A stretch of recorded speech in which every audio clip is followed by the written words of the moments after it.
그 주택연금을 가장 많이 가입한 나이가 70세라고 하셨는데 70세에 주택연금에 가입하면 실제로 한 얼마 정도 돈이 들어올까요? 주택연금 이제 지급액이 월 지급금이 사실 약간씩 변동되거든요. 네네. 근데 뭐 2025년 기준으로 이제 얼마나 바뀔지 모르겠지만 대략적으로 70세에 주택연금을 가입했을 때 내 집을 담보로 연금 받겠다고 했을 때 시세 1억당 월 29만 5천 원 나옵니다.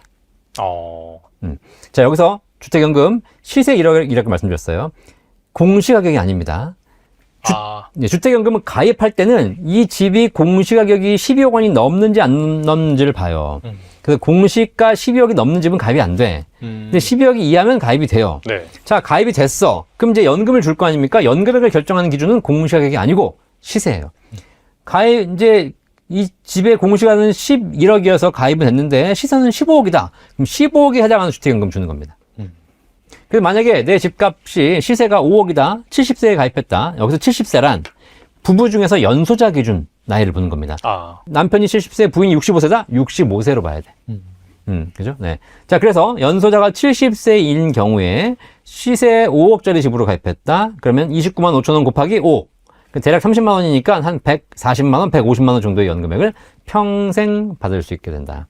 그리고 받다가 돌아가시면 그동안 받아간 연금액과 그다음 대출 이자를 상계해서 집값하고 상계를 하죠. 남은 금액이 있으면 자녀에게 주는 거고 남은 금액이 없으면 국가가 알아서 처분해 주는 거고. 그래서 70세에 그 금액이 나오는 것이고요.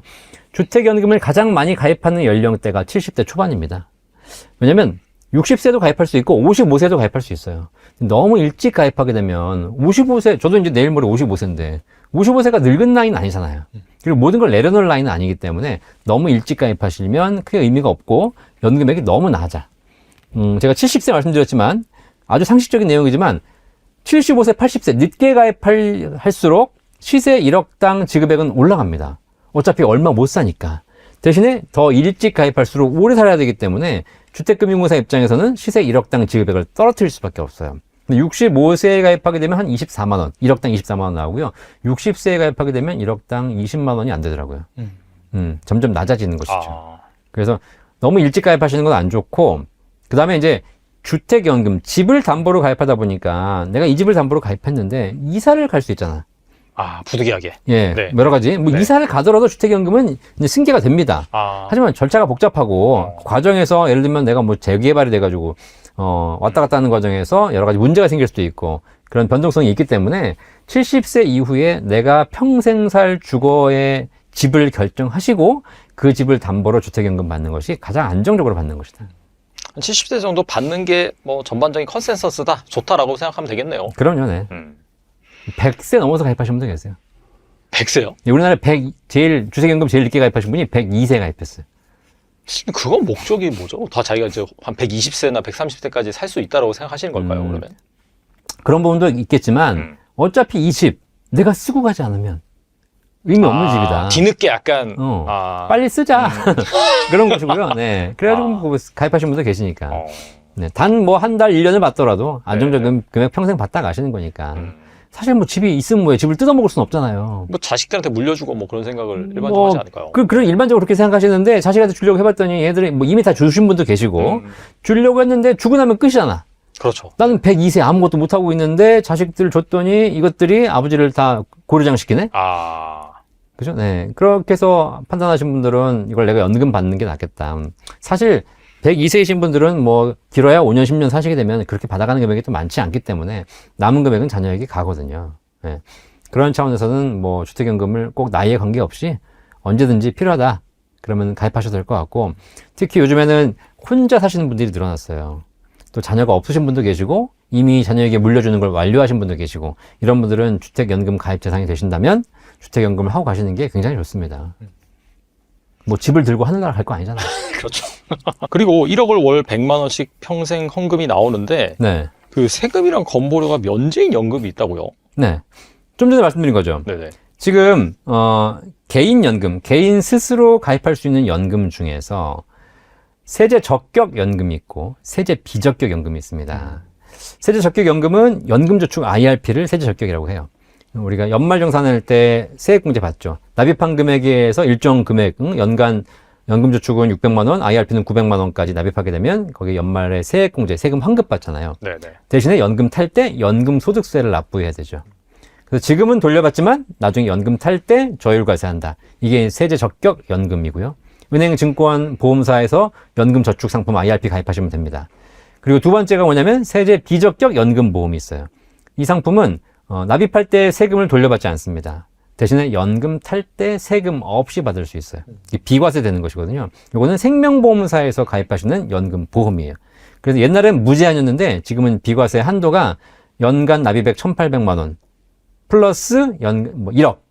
그래서 요 두 가지 한도가 있거든요. 이 두 가지 한도 내에서 가입하시게 되면 나중에 연금 탈 때 세금 없이 받을 수 있고, 둘 다 건보료는 연금저축이나 연금보험이나 건보료는 현재 부과하고 있지 않습니다. 그런데 이제 법조항을 보면 연금저축 같은 경우에는 사실상 건강보험료를 부과하게 되어 있는데 지금 면제를 해주고 있는 것이고, 연금보험, 비과세 연금보험 같은 경우에는 비과세 소득이기 때문에 이거는 건강보험료 부과 대상에서 빠져 있는 것이죠. 그래서 어쨌든 둘 다 현재는 건강보험료를 부과하고 있지 않죠. 개인연금을 잘만 준비하시면 뭐 세금은 조금 내거나 안 내거나 건강보험료는 아예 없거나 이렇게 해서 하실 수 있겠습니다. 근데 이제 물어보신 게 이제 1억을 넣고 네네. 월 100만 원씩 나오는 거. 그죠? 네. 지금 일반 젊으신 분들은 돈이 많이 없잖아요. 그럼 내가 연금을 준비한다 하더라도 뭐 한 달에 30만 원씩, 50만 원씩 꾸준하게 적립식으로 모아서 금액을 쌓아서 불려서 나중에 연금 받겠다. 이 생각을 많이 하시죠. 자, 그런데 나이가 드신 분들은 이제 내가 50대예요. 내가 언제 잘릴지 몰라. 뭐 한 달에 50만 원씩 지금은 할 수 있어. 근데 이걸 내가 2년, 3년 할 수 있을까? 언제 잘릴지 모르는데. 이런 고민 하실 거 아닙니까? 그렇죠. 그렇죠. 뭐 젊은 사람들이야 10년 납, 20년 납입을 할 수 있겠지만 나이 드신 분들은 그게 쉽지 않아요. 대신 이분들에게는 목돈이 있습니다. 그동안 쌓아와서 통장에 뭐 예금 통장에 들어있는 몇 천만 원, 몇 억이 있을 수도 있고, 그다음에 다음 달에 퇴직하게 되면 특히 최근에 퇴직 많이 하시더라고요. 퇴직금이 받아 나와요. 그럼 퇴직금을 IRP로 넘어오게 되면 뭐 적게는 5천만 원, 많게는 1억, 2억, 뭐 명퇴금까지 받으면 5억, 이렇게 많은 금액이 들어오기도 합니다. 자, 그러면 내가 매달 뭔가를 하는 건 쉽지 않지만 목돈이 있으니까 목돈으로 뭔가를 할까를 고민하시는 거죠. 그 목돈 가지고 투자를 할 수 있습니다. 하지만 투자했다가 변동성이 커지게 되면 손실이 심해지잖아요. 근데 그런 거 말고 목돈을 가입해서 일정 기간을 거치한 후에, 지나간 후에 나중에 연금으로 개시하면 이 연금액을 평생 드리는, 이걸 이제 우리가 목돈 낸다 그래서 일시납 혹은 거치형 연금보험이라고 해요. 이런 상품들이 지금 나와 있거든요. 1억까지는 비과세니까 1억을 맡겨서 일정 기간 거치한 후에 종신 연금으로 받는다면 굉장히 높은 수익률을 보증하고 있는데, 지금 나와 있는 연금들 중에서 50대나 50대 초반, 중반에 가입하셔가지고 대략 한 10에서 15년 정도 거치한 후에 65세나 70세부터 연금 받게 되면 한 달에 100만 원씩 평생 받을 수 있는 구조가 나옵니다. 대신에 여기서 이제 우리 뷰티풀 구독자 여러분들은 착각하시면 안 되는 게 뭐냐면, 그럼 내가 1억을 놔두고 100만 원씩 평생 받고 나중에 죽으면 1억 또 물려줘? 이런 생각하시는 분들이 계세요. 근데 우리가 생각을 바꿔야 되는 게 뭐냐면, 연금은 그렇지 않습니다. 네. 연금은 수익률의 기본이 아니라 종신연금이기 때문에 100만 원씩 평생 지급을 보증하지만 이게 원금과 함께 소진되어 가면서 100만 원씩 다 주는 거기 때문에 나중에 돌아가신다고 하게 되면, 물론 내가 뭐 100만 원씩 뭐 10달 받다 돌아가셨다. 그러면 9천만 원, 뭐 남은 금액은 다 상속이 되겠지만 평생 10년, 20년, 30년 받아가지고 내 원금보다 훨씬 더 많이 받아갔다. 그때 돌아가신다고 했을 때 자녀에게 1억이 물려주거나 이런 건 아닙니다. 대신에 종신연금의 특징, 여러분들이 80세를 사시든 90세를 사시든 100세를 사시든 150세를 사시든 관계없이 100만 원씩 죽을 때까지 보증해드린다. 이 조건으로 하시는 경우에 1억을 맡기고 약 15년 정도 후에 100만 원씩 평생 받을 수 있는 연금이 나와 있습니다. 관심 있는 분들은 잘 상담 받아보시면 좋겠네요. 그렇죠. 근데 항상 꼭 명심할 게 뭐냐면, 투자 상품과 연금보험 상품을 서로 혼동하시면 안 돼. 투자 상품은 1억 가지고도 내가 수익을 낼 수 있으면 연간 12%씩 내가지고 한 달에 100만 원씩 수익을 낼 수 있으면 원금 살아있으면서 100만 원씩 평생 받을 수 있거든요. 근데 이건 연 12%의 수익이 나와야 된다는 보장이 필요하잖아요. 그렇죠. 그렇죠? 네. 근데 연금보험은 그런 것이 아니라 평생을 드리지만 1억은 사라진다. 그걸 꼭 명심해 두고 선택하셔야지, 그냥 일반 투자 개념으로 선택하시게 되면 나중에 내가 생각한 것과 다른데 이렇게 생각하실 수 있어요. 그리고 4050 세대 가장 큰 지출은 아마 자녀 교육? 뭐 네. 대부분 한 뭐 고등학생이라든지 뭐 그런 중학생 자녀를 두고 있으니까 네. 자녀 교육비. 그다음에 혹시라도 좀 빨리 태어났다라고 한다면 대학교 등록금도 만만치 않잖아요. 네, 그렇죠. 그래서 아무튼 간에 이 사교육비 지출이 큰 이 중년 세대는 어떻게 이렇게 좀 노후 준비를 잘하면 좋을지 좀 궁금하네요. 사실 저도 4050 여기 들어 있습니다. 네. 저도 사실 포함이긴 해서. 아, 그렇죠. 네네. 사실 애가 초등학교 유치원 다닐 때는 뭐 이 정도면 괜찮네. 왜냐면 태권도 학원비하고 무슨 뭐 저기 피아노 학원? 네, 이런 그렇죠. 거 뭐 네. 가끔 학원 보내면 이 정도면 내가 감당할 만하다라고 생각했는데 중학교, 고등학교 가기 시작하니까 학원비가 더블로 올라가요. 그리고 애가 공부를 안 하면 상관없어. 아, 공부 안 하면 땡큐야. 오히려 좋은 건가요? 그쵸? 왜냐면 쟤 공부에 관심 없으니까. 그럼 너 알아서 하면 되잖아. 그냥 알아서 살아라 그냥. 그죠? 근데 애가 갑자기 공부를 하고 싶다는 거야. 아. 그럼 이제 그때부터 고민스러운 거예요. 학원을 알아봐야 되는데, 음. 학원비가 또 엄청나게 들어가죠. 입시 컨설팅비도 들어가지. 그 다음에 학원을 다니게 되면 무슨 뭐 집 앞에 다니나? 그렇지 않죠. 또 딱 서울 같은 경우에는 딱 학원 딱 그 밀집돼 있는 곳이 있지 않습니까? 맞아요, 거기 가야 되거든요. 네. 그래서 거의- 이사도 하죠 사실. 그러니까요. 네, 그럼 네. 거기에 대한 주거 비용 뭐 또 저도 사실 지금 우리 애가 고3인데 아, 대치동 라이딩 해요. 아, 이거 끝나고 빨리 가야 돼. 그러면, 대치동에 가보시면 저녁 9시, 10시에 가보면 진짜 뭐, 저기 뭐 차들이 뭐 장사진이 아니에요. 애들이 엄청 많아. 우리가 가서 하는 얘기 뭐냐면, 전국에서 공부하는 애는 다 온대, 여기로. 아 맞아요. 제일 유명하죠 대치동. 그러니까 뭐 지방에서도 올라와. 지방에서도. SRT가 수서역에 표가 없어, 표가. 애들이 다 대치동 학원 오느라고. 이야. 네. 그러니까 이제 뭐 그렇게 되면 뭐 돈이 들어가는 거고 서울에 살아도 주거비 많이 들어가지만 지방에 살아도 안 된다는 게 아니라 애가 공부하기 시작하면 SRT 매주 끊어줘야 되잖아. 이런 비용들이 들어가는 거예요. 거기다가 대학을 가네? 대학 가면 더 들어. 우리 때야 뭐 대학 가면은 그냥 등록금만 내주면 되고 네가 알아서 알바해서 해라. 그런데 요즘 애들은 또 공부를 해야 되잖아. 대학 가서 취업해야 되니까. 취업 공부도 해야 되고. 그러니까 스펙도 또 쌓아야 되고. 그렇죠. 거기다가 또 애가 또 갑자기 공부를 잘하는 바람에 유학을 가겠대? 유학? 거기다 달러를 환율이 올라? 아, 옛날에 환율이 1,100원이었는데 지금 1,500원이야? 네. 장난이 아니에요. 자, 그러니까 이렇게 제가 상담해 보다 보면 충분히 대기업에서 높은 연봉 받으시면서 사시는 분들이었고 이분들이 이제 퇴직을 앞두고 상담하러 오시는데 의외로 자산이 없는 거예요. 물어봐요. 죄송합니다만 그래도 대기업 다니시면서 안정적인 직장에서 오래 생활하셨는데 왜 자산이 이렇게 없죠? 그럼 원인은 대부분 하나야. 자식. 자, 그래서, 저도 자식 키우는 입장에서 자식 교육 포기하고 노후 준비하라 이런 얘기 못 하겠어. 애가 공부하겠다는데 시켜줘야지. 그렇죠. 아버지는 굶더라도. 네. 그죠?